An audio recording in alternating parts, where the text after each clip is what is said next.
say negative things about other people, but I put some money into Speedo, and it didn't work out. We can leave it at that. And at that point, we started Patterson Racing. Got it. So, which one of your boys started racing first? Did one go first, or did they both start at the same time?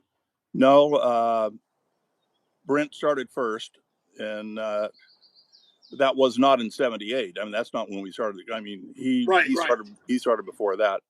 But Brian was playing Little League, and then when he saw Brent racing, he wanted to start racing. And we said, my wife and I said, no, Brian, you can't do it now. You can do it when you're finished with baseball, because you made a commitment to a team, and you've got to stay with the team. And after that, you can decide what you want to do. Well, okay, all right. So were your kids naturals on the bike, or did they have to work at it? They were naturals on the bike. I think anybody in the top level, of riders, Stu and Greg and Longkevich, you name any of the top riders, you got to have some natural ability as far as talent on a bike. Right.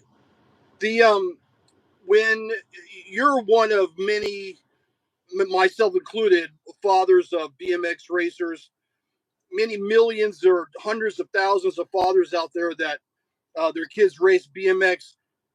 What was the turning factor? What made you think that I want to start my own thing, or I want to contribute to the sport rather than any other father like myself, where we don't do nothing?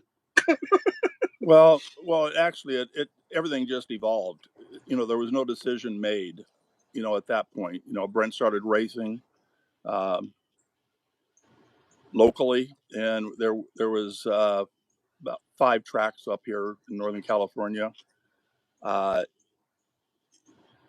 was a couple of minor publications out of Southern California, and being that that's where the publications came from, Southern California riders got a lot of write-ups.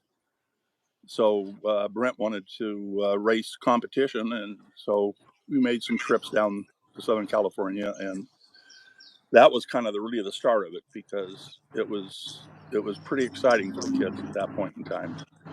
Right. But did you have a background in metal fabrication or welding or anything, or did you just kind of? I am not mechanical at all. Anything that was done with the bike, as far as that part, was done by outside sources, that we used. Right. Brent did the designing of the bikes.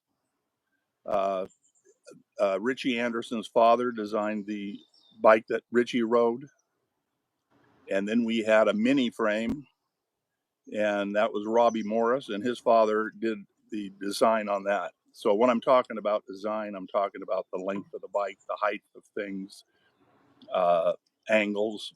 Right. And it depended on the type of tracks that people were racing.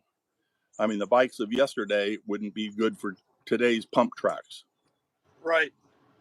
So you don't have, there's no cool story behind your company where, like Skip or something like that, where you wanted to get Brent a bike for Christmas. No, there's no cool stories like that.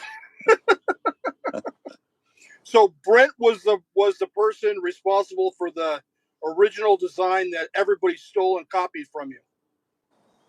Well, we we've heard rumors to that effect. Yeah, but Brent was the one that, and he worked on several different ones. Actually, when you're talking about welding and making angles, he started on a Schwinn Stingray, and he had a friend whose father did welding. So Brent had him do some work on it, changing some head angles and doing various things to the Schwinn Stingray. And then that wasn't hitting all the bells and whistles. So then that's when we started when we started Patterson Racing. That's when we got into working with people on making the bikes. It must